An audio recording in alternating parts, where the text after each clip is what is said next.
Pelayan kafe melihat cincin ibunya dicari miliarder. Rahasia 20 tahun keluarga kaya terbongkar.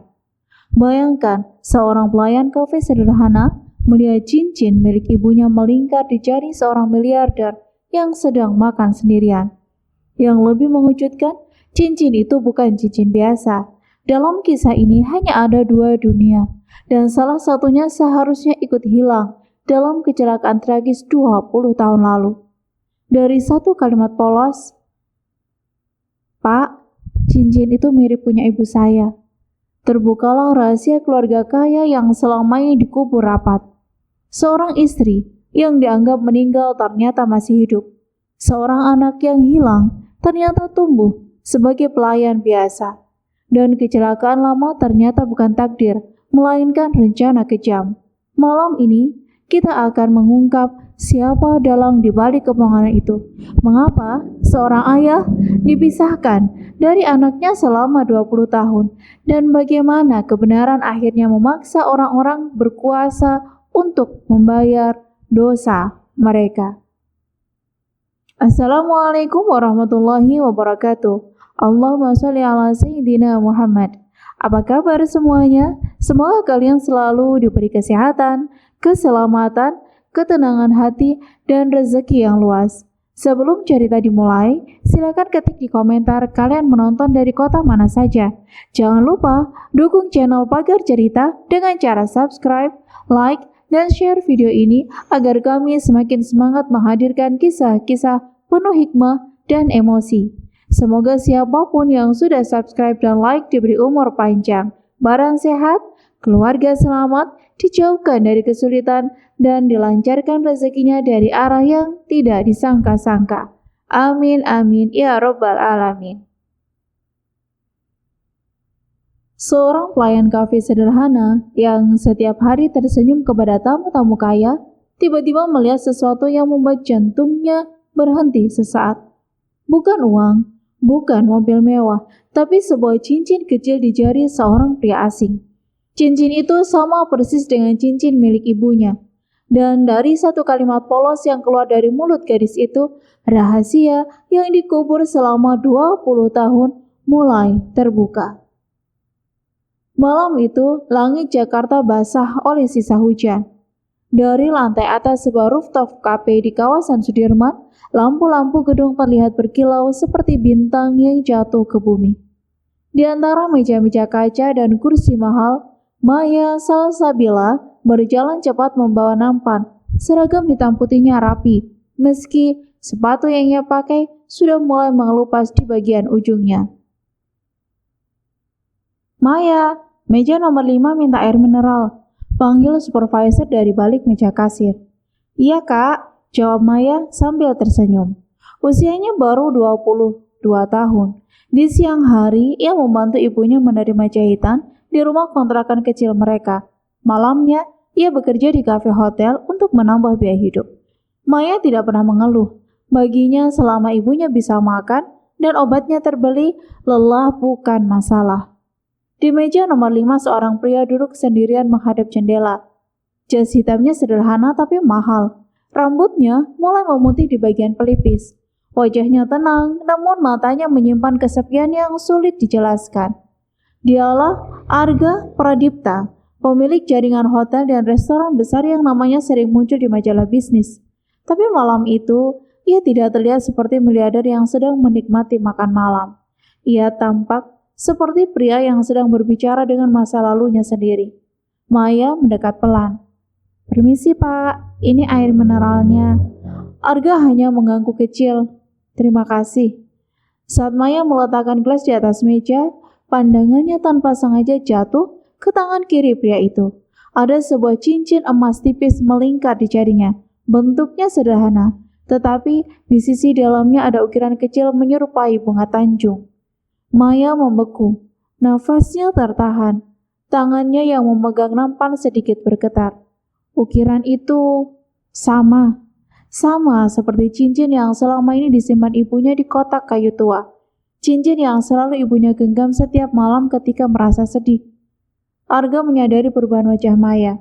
"Ada apa?" Maya tersentak. Ia ingin pergi tapi rasa penasaran menahan langkahnya. Dengan suara pelan dan sopan, ia berkata, Maaf Pak, cincin Bapak mirip sekali dengan cincin milik ibu saya." Seketika, udara di antara mereka berubah dingin. Arga menatap Maya lalu menunduk ke cincin di jarinya. "Cincin ini?" Maya mengangguk. "Iya Pak, ibu saya punya cincin dengan ukiran yang sama, tapi mungkin cuma mirip ya. Maaf kalau saya lancang." Arga tidak menjawab. Matanya terpaku pada cincin itu. Dadanya mendadak sesak, seolah ada tangan tak terlihat yang menariknya kembali ke malam paling pahit dalam hidupnya. 20 tahun lalu, cincin itu dibuat khusus, hanya dua. Satu untuk dirinya, satu untuk istrinya, Sekar Ayuning, perempuan sederhana yang ia cintai diam-diam. Lalu, ia nikahi meski ditentang keluarga besar Pradipta. Tapi Sekar sudah meninggal. Setidaknya itulah yang dikatakan semua orang. Sekar dan bayi perempuan mereka disebut tewas dalam kecelakaan mobil di jalur puncak. Mobil ditemukan hangus. Tidak ada jasad yang bisa dikenali. Hanya laporan, abu, dan makam kosong yang dipaksa ia terima sebagai akhir dari hidup keluarganya. "Nama ibumu siapa?" tanya Arga, suaranya nyaris berbisik. Maya menelan ludah. "Sekar Pak, Sekar Ayuning." Gelas di tangan Arga bergetar pelan. Nama itu menghantamnya seperti petir.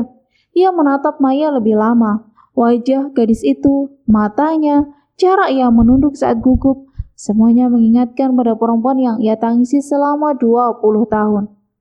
Sebelum Arga sempat bertanya lagi, suara supervisor memecah ketegangan. "Maya, meja 8 belum dilayani." Maya buru-buru menunduk. "Saya permisi dulu, Pak." Ia pergi dengan langkah cepat, meninggalkan Arga yang masih terpaku di kursinya. Malam itu, makanan di depan Arga tidak lagi tersentuh. Ia terus memandangi Maya dari kejauhan. Setiap kali gadis itu tersenyum kepada pelanggan lain, dadanya terasa semakin berat. Jika cincin itu benar, jika nama ibunya benar, maka selama ini mungkin Sekar tidak pernah mati. Dan gadis pelayan itu mungkin bukan orang asing. Mungkin dia adalah anak yang selama 20 tahun ia kira telah hilang selamanya. Malam itu, Arga Pradipta tidak langsung pulang. Setelah membayar makan malam yang bahkan tidak ia sentuh, ia berjalan keluar dari rooftop cafe dengan langkah lambat. Udara Jakarta terasa lembab. Suara klakson dari Jalan Sudirman terdengar jauh di bawah sana, bercampur dengan deru kendaraan dan gemerlap lampu kota. Namun bagi Arga, semua suara itu menghilang. Yang terdengar di kepalanya hanya satu nama, Sekar. Nama yang selama 20 tahun ia ucapkan dalam doa, dalam penyesalan dan dalam kesepian. Nama perempuan yang ia yakini telah pergi selamanya bersama bayi perempuan mereka. Tapi malam ini, seorang pelayan muda bernama Maya mengatakan bahwa ibunya memiliki cincin yang sama. Bukan hanya mirip, ukiran bunga Tanjung di cincin itu terlalu khusus untuk disebut kebetulan. Arga duduk di dalam mobilnya. Tangannya menggenggam setir tapi ia tidak menyalakan mesin. Dari kaca depan ia menatap pintu belakang kafe. Ia menunggu Maya selesai bekerja. Hampir pukul 10 malam, Maya akhirnya keluar. Ia mengenakan jaket tipis dan membawa tas kain kecil di bahunya. Wajahnya tampak lelah tapi langkahnya tetap tenang. Arga turun dari mobil. "Maya," panggilnya pelan. Maya terkejut dan langsung menunduk setengah langkah. "Bapak." Arga mengangkat tangan memberi isyarat bahwa ia tidak berniat buruk. "Maaf, saya tidak ingin membuat kamu takut. Saya ingin bertanya satu hal lagi tentang ibumu." Maya ragu. Ia melihat ke sekitar. Jalan belakang hotel cukup sepi, hanya ada satpam yang berdiri jauh di ujung parkiran. "Ibu saya kenapa, Pak?" tanyanya hati-hati. Arga menarik nafas dalam. "Boleh, saya tahu di mana kamu tinggal. Saya harus memastikan sesuatu. Ini penting." Maya hampir menolak, tapi ada sesuatu di mata pria itu yang membuatnya berhenti. Bukan tatapan orang kaya yang merasa berkuasa, bukan pula tatapan orang asing yang mencurigakan. Mata Arga terlihat seperti seseorang yang baru menemukan kembali sesuatu yang telah lama hilang. Akhirnya, Maya menuliskan alamat rumahnya di selembar struk kosong. Ini alamat saya, Pak, tapi ibu saya sedang kurang sehat. Jangan terlalu malam datangnya ya. Arga menerima kertas itu dengan tangan bergetar. Terima kasih, Maya. Malam itu Arga tidak bisa tidur. Ia membuka laci meja kerjanya dan mengambil sebuah kotak kayu kecil. Di dalamnya tersimpan foto lama dirinya bersama Sekar, serta cincin pasangan yang dipesannya 20 tahun lalu. Ia mengusap foto itu perlahan. Sekar, bisiknya, apa benar kamu masih hidup? Keesokan paginya Arga datang ke alamat yang diberikan Maya. Bukan apartemen, bukan perumahan elit, hanya sebuah gang sempit di pinggiran Jakarta. Dengan rumah-rumah berdempetan, jemuran bergantung di antara tembok dan suara pedagang sari yang lewat sambil memanggil pelanggan. Mobil hitam Arga terlihat terlalu mencolok di tempat itu. Ia berhenti di depan rumah kecil bercat putih kusam. Di terasnya ada pot bunga melati, kursi plastik, dan mesin jahit tua terlihat dari balik jendela. Arga mengetuk pintu pelan. Beberapa detik kemudian pintu terbuka. Seorang perempuan parubaya berdiri di hadapannya. Rambutnya sudah beruban di beberapa bagian. Wajahnya lebih tirus.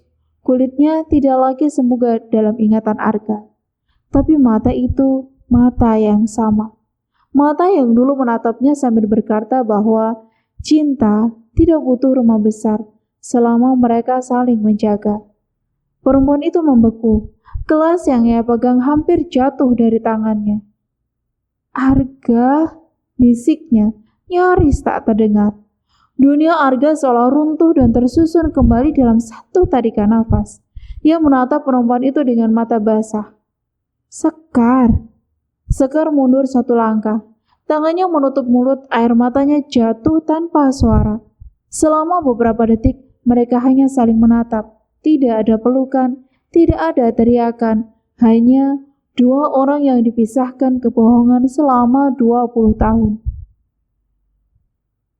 Kini berdiri di ambang pintu rumah kecil yang menyimpan terlalu banyak luka. Aku pikir kamu sudah meninggal, ucap Arga lirih. Sekar menunduk. Aku juga berpikir kamu meninggalkan kami.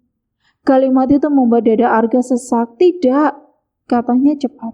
Aku mencari kalian, tapi semua orang bilang kamu dan bayi kita tewas dalam kecelakaan itu.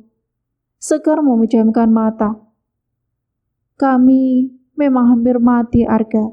Tapi Pak Darto menyelamatkan kami sebelum mobil itu terbakar. Setelah itu, dia menyuruhku bersembunyi.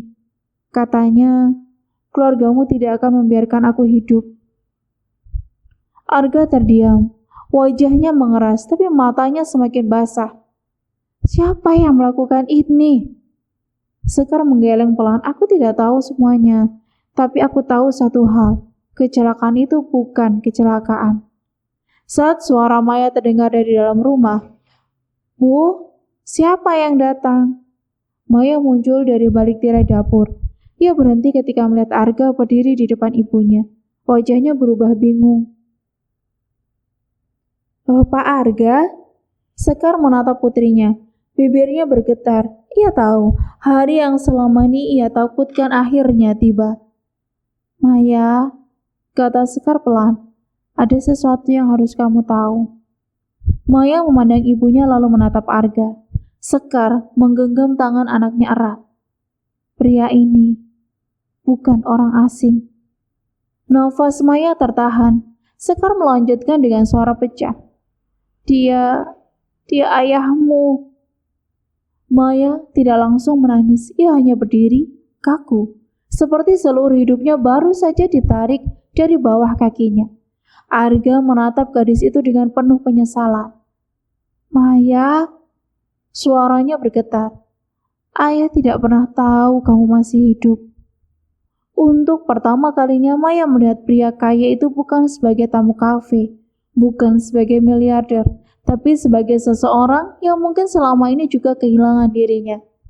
Dan di rumah kecil itu, di antara mesin jahit tua, aroma teh hangat dan air mata yang tertahan, Sebuah keluarga yang pernah dihancurkan mulai menemukan jalan untuk kembali. Pagi itu Jakarta terasa lebih sunyi dari biasanya. Di rumah kecil Sekar tidak ada yang benar-benar tidur nyenyak malam sebelumnya. Maya duduk di tepi ranjang, memandangi cincin ibunya yang kini diletakkan di atas meja kecil. Cincin itu terlihat sederhana, tetapi bagi Maya, benda kecil itu baru saja menghancurkan semua hal yang selama ini ia percaya.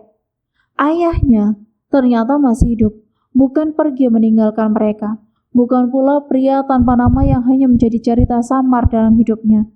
Ayahnya adalah Arga Pradipta, pria kaya yang ia layani di rooftop cafe. Pria yang datang dengan luka yang sama dalam matanya. Di ruang tamu, Arga duduk berhadapan dengan Sekar. Di antara mereka ada secangkir teh yang sudah dingin, tak ada yang menyentuhnya. Sekar, ucap Arga pelan. Kalau kecelakaan itu memang bukan kecelakaan, aku harus tahu siapa yang melakukannya. Sekar menatapnya cemas. Arga, selama 20 tahun aku hidup bersembunyi bukan karena lemah. Aku hanya ingin Maya selamat. Aku tahu, jawab Arga. Tapi mereka sudah mengambil 20 tahun dari hidup kita. Kalau aku diam lagi, mereka akan merasa benar. Sekar menunduk. Setelah beberapa saat ia berdiri dan membuka lemari tua di sudut ruangan.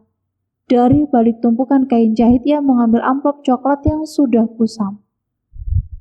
Pak Darto pernah menitipkan ini, katanya lirih. Dia bilang, kalau suatu hari kamu datang mencari kebenaran, berikan surat ini padamu. Arga menerima amplop itu dengan tangan bergetar. Di dalamnya ada selembar kertas tua dan sebuah foto pudar. Tulisan di kertas itu pendek tetapi cukup membuat wajah Arga berubah tegak. Jika kamu membaca ini, berarti kebohongan itu belum mati. Datanglah ke bengkel tua di jalur puncak. Di sana ada sesuatu yang tidak sempat kukatakan. Arga menatap Sekar. Bengkel Darto Motor, gumamnya. Aku ingat tempat itu. Sekar langsung menggenggam tangannya. Jangan pergi sendirian. Arga tersenyum kecil tetapi matanya tidak tenang. Aku harus. Perjalanan menuju puncak terasa lebih panjang dari biasanya. Kabut tipis turun di antara pepohonan. Jalanan basah, sisa hujan semalam masih menempel di aspal. Sepanjang perjalanan, Arga terus memikirkan satu nama yang selama ini berputar di belakang semua keanehan itu. Bram Pradipta. Adik tirinya.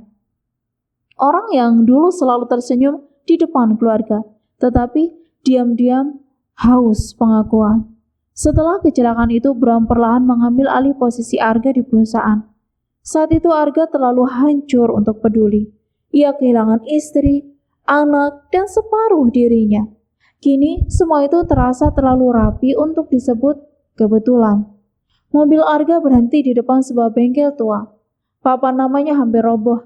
Cat dindingnya mengelupas dan pintu besinya berkarat. Namun, tulisan Darto Motor masih terlihat samar. Arga mendolong pintu perlahan. Bau oli, debu, dan besi tua langsung menyambutnya. Di dalam, waktu seperti berhenti. Ada meja kerja kayu, ban bekas, dan kalender lama yang menggantung miring di dinding. Pak Darto? Panggil Arga. Tidak ada jawaban. Ia melangkah masuk lebih jauh. Di atas meja kerja ada kotak logam kecil. Saat dibuka, Arga menemukan amplop bertuliskan namanya. Tangannya bergetar saat mengeluarkan isinya. Di dalamnya ada beberapa foto lama, foto mobil yang hangus terbakar, foto bekas selang rem yang terpotong rapi, dan satu catatan tangan yang membuat nafas Arga tercekat. Rem mobil itu tidak rusak, rem itu dipotong. Arga menutup mata. Dadanya terasa panas. Selama 20 tahun ia percaya bahwa kecelakaan itu adalah takdir. Ternyata itu adalah rencana. Tiba-tiba suara tongkat kayu terdengar dari belakang. Arga berbalik cepat. Seorang pria tua berdiri di ambang pintu. Tubuhnya kurus, rambutnya memutih, tetapi matanya masih sama seperti dulu. Pak Darto, bisik Arga. Pria tua itu tersenyum lemah. Akhirnya kamu datang, nak. Arga melangkah mendekat. Kenapa Bapak tidak pernah muncul? Pak Darto menunduk. Karena mereka mengancam akan menghabisi Sekar dan bayimu kalau aku bicara. Hening jatuh di antara mereka. Siapa mereka? Tanya Arga, suaranya rendah. Pak Darto menatapnya lama. Bram, tapi dia tidak bergerak sendirian. Ada orang-orang besar di belakangnya. Arga mengepalkan tangan. Nama itu akhirnya keluar, bukan lagi dugaan, bukan lagi ketakutan, tapi kebenaran. Pak Darto mengambil nafas berat. Aku menyelamatkan Sekar dan Maya malam itu, tapi aku gagal menyelamatkan kebenaran. Sekarang, kalau kamu ingin melawan, aku siap bersaksi. Arga menatap pria tua itu dengan mata berkaca. Bapak sudah menyelamatkan keluargaku. Sekarang biar aku yang menyelamatkan nama mereka. Namun saat Arga pulang malam itu, sebuah mobil hitam mengikutinya dari kejauhan. Lampunya menyala redup di balik kabut, menjaga jarak tetapi tidak pernah benar-benar pergi. Dan ketika Arga sampai di rumah Sekar, Maya menemukan amplop putih terselip di bawah pintu. Di dalamnya hanya ada satu kalimat. Berhenti menggali masa lalu, atau keluargamu hilang untuk kedua kalinya. Arga membaca kalimat itu tanpa berkedip. Lalu untuk pertama kalinya setelah 20 tahun, ia tidak merasa takut. Ia hanya merasa siap. Pagi itu, rumah kecil Sekar terasa lebih sempit dari biasanya. Bukan karena dindingnya, bukan karena perabotnya, tapi karena rasa takut yang menggantung di udara sejak amplop ancaman itu ditemukan di bawah pintu. Maya duduk di dekat jendela, memandangi jalan gang yang mulai ramai oleh suara motor dan pedagang keliling. Biasanya, suara seperti itu membuat rumah terasa hidup, tapi hari itu setiap langkah orang di luar terdengar seperti bahaya. Sekar berdiri di dapur, tangannya sibuk mengaduk teh, tetapi pikirannya jelas tidak ada di sana. Berkali-kali ia menoleh ke arah Arga yang duduk di ruang tamu, membaca ulang surat ancaman itu. Arga, ucap Sekar akhirnya, suaranya pelan. Kita bisa pergi, kita bertiga, mulai hidup baru di tempat lain. Arga mengangkat wajahnya, di matanya ada lelah tapi bukan keraguan. Aku sudah lari selama 20 tahun, Sekar. Bahkan saat aku tidak tahu kalian masih hidup, aku tetap lari dari rasa bersalahku sendiri. Sekar mendekat, tapi mereka bahaya. Aku tahu, jawab Arga. Karena itu aku tidak boleh membiarkan mereka terus memegang kendali. Maya berdiri perlahan. Apa ayah akan menemui orang itu? Kata ayah keluar begitu saja dari bibir Maya. Pelan, canggung, tapi cukup membuat Arga terdiam. Untuk beberapa detik semua ketegangan seperti berhenti. Arga menatap Maya dengan mata berkaca, namun ia menahan emosinya.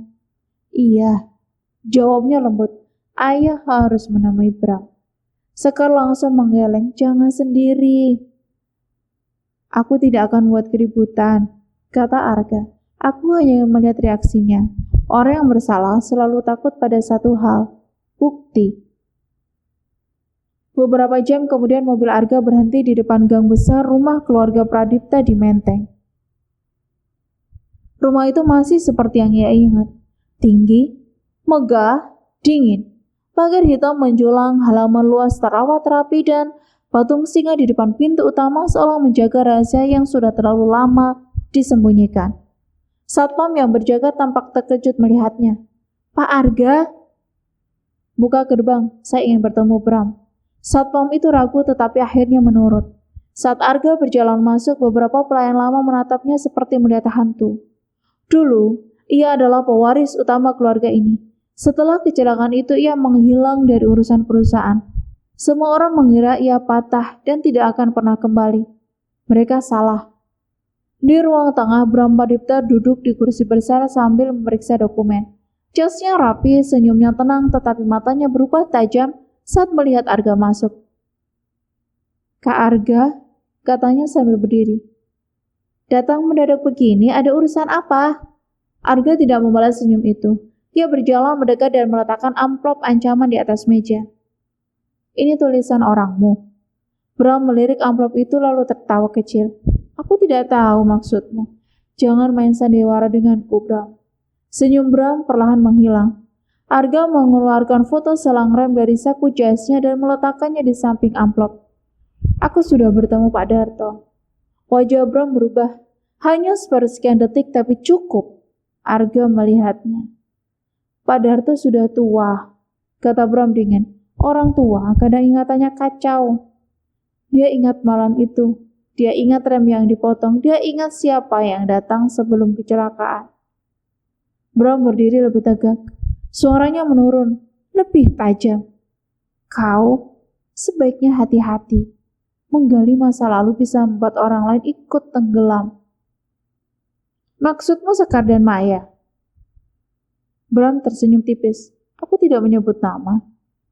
Darah Arga mendidih, tetapi ia tidak bergerak. Ia tahu Bram ingin memancing emosinya. Jika ia marah, Bram akan punya alasan untuk menyebutnya tidak stabil. Aku datang bukan untuk merebut perusahaan, ucap Arga pelan. Aku datang untuk mengembalikan nama istri dan anakku. Bram menatapnya lama, lalu ia tertawa pendek. Kau masih sama, selalu percaya bahwa kebenaran akan menang hanya karena ia benar. Bram mendekat. Dunia tidak seperti itu, Kak. Yang dipercaya bukan yang paling benar. Yang dipercaya adalah yang paling berkuasa. Arga menatapnya tanpa berkedip. Kalau begitu, bersiaplah kehilangan kekuasaanmu. Suasana mendadak hening. Dua pria berbadan besar muncul dari pintu samping. Mereka berdiri di belakang Arga, diam seperti tembok. Bram tidak perlu memberi perintah. Ancaman itu sudah jelas, tapi Arga justru tersenyum tipis. Kirim orang sebanyak apapun, kali ini aku tidak akan mundur. Ia mengambil kembali foto-foto bukti itu, lalu berjalan berbalik keluar. Langkahnya mantap, meski ia tahu punggungnya sedang diawasi oleh orang-orang yang bisa melakukan apa saja. Begitu sampai di mobil, ponselnya bergetar. Sebuah pesan masuk dari nomor tidak dikenal. Pak Darto tidak akan sempat bersaksi. Jantung Arga akan berhenti. Ia langsung menelpon Pak Darto. Sekali, 2 kali, 3 kali. Tidak ada jawaban. Di saat yang sama di bengkel tua jalur puncak, pintu besi Darto, motor terbuka setengah. Lampu di dalamnya padam. Tongkat kayu Pak Darto tergeletak di lantai, tepat di samping mabuk yang sudah hilang. Dan malam itu Arga sadar satu hal. Bram bukan hanya ingin menutup masa lalu, ia ingin menghapus semua orang yang bisa membukanya. Malam itu, Arga tidak pulang ke rumah Sekar dengan wajah tenang. Ia datang dengan nafas berat, mata merah, dan ponsel yang terus ia genggam. Pesan terakhir dari nomor asing itu masih terbuka di layar. Pak Darto tidak akan sempat bersaksi. Sekar langsung berdiri saat melihatnya masuk. Arga, ada apa? Arga tidak langsung menjawab, ia menatap Maya lalu Sekar. Untuk pertama kalinya sejak mereka bertemu kembali, wajahnya benar-benar menunjukkan ketakutan. Pak Darto hilang. Maya menutup mulutnya. Sekar terduduk pelan, seolah lututnya tak lagi kuat menopang tubuh. Rumah kecil itu mendadak sunyi. Hanya suara hujan tipis yang mengetuk atap seng. Namun sebelum ketakutan itu berubah menjadi keputusasaan, ponsel Arga bergetar. Sebuah pesan masuk dari nomor tidak dikenal. Jangan percaya apa yang mereka lihatkan. Saya masih hidup. Datang ke musola tua belakang bengkel, sendiri, tanpa bawa Hanif. Arga membaca pesan itu berulang kali, lalu wajahnya berubah. Bukan lagi panik, melainkan lega bercampur marah. Pak Darto masih hidup, ucapnya pelan. Malam itu juga Arga pergi bersama Hanif, pengacara lamanya. Mereka tidak membawa banyak orang, hanya satu mobil. Lampu dimatikan saat mendekati area bengkel tua. Di belakang bangunan ada musola kecil yang hampir roboh, tersembunyi di antara pohon pisang dan tembok retak. Di sana, Pak Darto duduk bersandar pada tiang kayu. Wajahnya pucat, nafasnya lemah, tapi matanya tetap tajam. Maaf nak, Katanya lirih saat melihat Arga. Aku sengaja menjatuhkan tongkat dan membiarkan mereka mengambil map itu. Arga tertegun. Jadi map itu salinan palsu. Jawab Pak Darto. Yang asli sudah aku titipkan ke Pak Imam dan satu lagi aku simpan di tempat aman. Hanif langsung mengeluarkan map kecil dari tasnya. Kalau begitu, kita tidak boleh menunda. Besok pagi semua bukti harus masuk jalur hukum. Bukan hanya laporan biasa, kita buat salinan resmi, legalisasi, dan kirim ke beberapa pihak sekaligus. Pak Darto mengangguk. Aku siap bersaksi. Keesokan paginya semuanya bergerak cepat. Hanif mengurus salinan bukti ke notaris, foto selang rem, catatan bengkel, surat ancaman, rekaman CCTV mobil hitam di sekitar rumah Sekar, dan kesaksian Pak Darto serta Pak Iman dikumpulkan menjadi satu berkas. Bram tidak sempat menutup semuanya. Ketika kasus itu mulai masuk ke penyidik dan diberitakan media, nama besar keluarga Pradipta langsung terguncang. Dewan perusahaan mengadakan rapat darurat. Bram mencoba membantah. Ia menyebut semua itu fitnah lama dari orang-orang yang ingin menjatuhkannya. Namun, satu hal membuatnya tak bisa lagi mengelak. Pak Iman membawa foto asli pemeriksaan rem, lengkap dengan tanggal dan tanda tangan. Pak Darto bersaksi bahwa ia menyelamatkan Sekar dan bayi Maya dari mobil sebelum ledakan. Dan Hanif menunjukkan bukti ancaman yang dikirim setelah Arga mulai menyelidiki kasus itu. Beberapa bulan kemudian, di ruang sidang yang penuh wartawan, Bram akhirnya duduk sebagai terdakwa.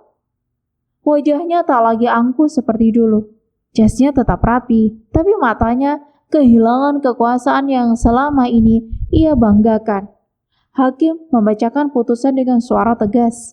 Bram dinyatakan bersalah karena terlibat dalam perencanaan sabotase, pemalsuan laporan, dan intimidasi terhadap saksi. Beberapa orang lama dari perusahaan keluarga juga ikut terseret. Saat palu hakim diketuk, Sekar menunduk. Air matanya jatuh, tetapi bukan karena takut. Untuk pertama kalinya setelah 20 tahun, ia menangis karena lega. Arga menggenggam tangannya. Maya duduk di samping mereka, memandang ayah dan ibunya bergantian. Dalam hatinya, ada rasa sesak yang sulit dijelaskan. Selama ini ia tumbuh tanpa ayah, bukan karena ayahnya pergi, tapi karena keluarganya dirampas oleh kebohongan. Setelah sidang selesai, Arga berdiri di halaman pengadilan.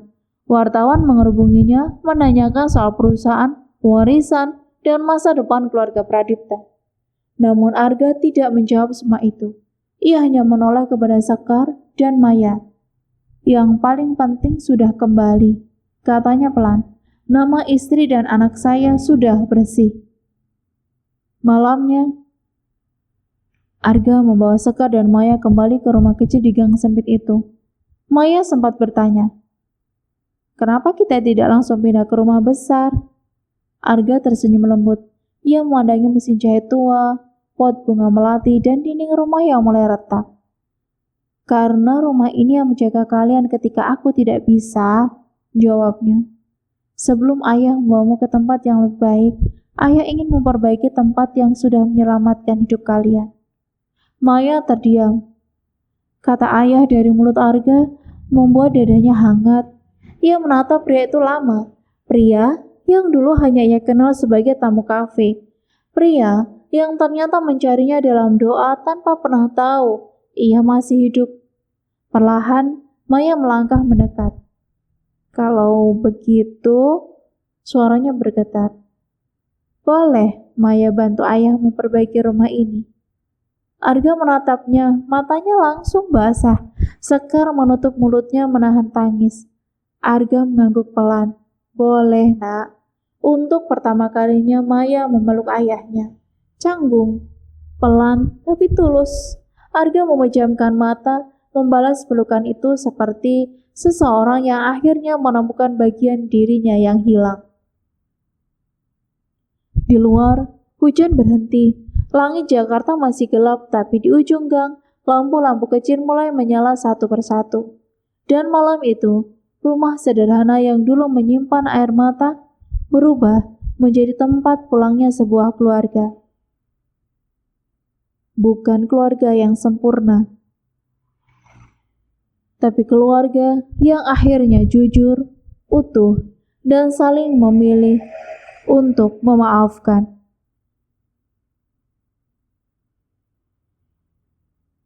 Dari kisah ini kita belajar bahwa kebenaran mungkin bisa dikubur untuk waktu yang lama, tetapi tidak akan selamanya hilang. Kekuasaan bisa menutup mulut banyak orang, tetapi keberanian satu orang untuk jujur dapat membuka jalan bagi keadilan. Kita juga belajar bahwa keluarga bukan hanya tentang darah, harta, atau nama besar.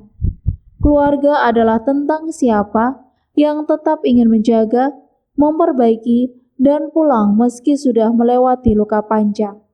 Dan yang paling penting, jangan pernah meremehkan hati orang yang terluka, karena kadang dari luka yang paling dalam lahir keberanian paling besar untuk memperjuangkan kebenaran. Kalau kalian menjadi Maya, apakah kalian bisa maafkan ayah yang baru hadir setelah 20 tahun, meskipun ternyata ia juga korban dari kebohongan? Tulis jawaban kalian di kolom komentar.